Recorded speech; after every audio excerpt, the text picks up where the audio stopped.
Speaking of Christina, you published a book titled Chicamacomico, How It Was Back Then.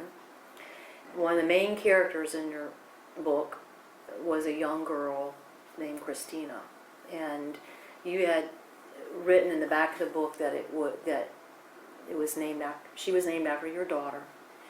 So where did the idea of the book come from, with your daughter growing up and being involved in her young life, and then you wanted to incorporate that young life in the history of the Rodanthe, Salvo Waves area? I mean, how did it all come about?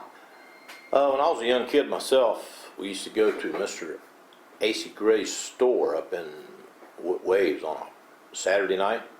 He had the only TV there. All the men from the three villages basically would take their kids there, and the older guys, their grandfathers and my father, and I used to get to go with them, and as long as we were quiet and stayed off in the corner out of the way, we were allowed to go there.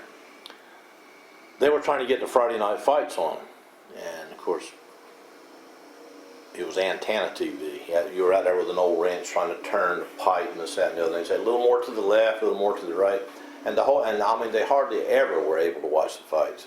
Mostly just snow.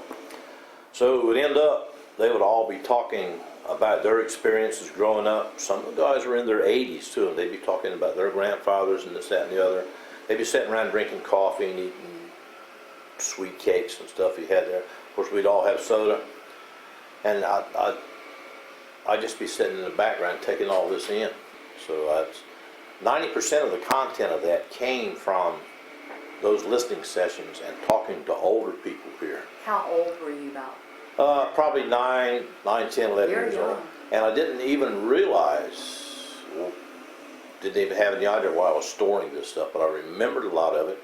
And when Christina come along, I transferred her back 200 years and brought her up through that era as a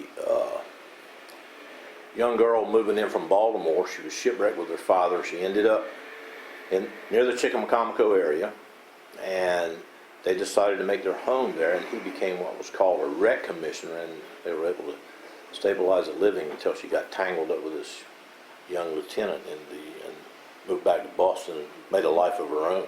So that was the life I chose for her 200 years ago, based on using all the local names here. And there's a lot of fictional.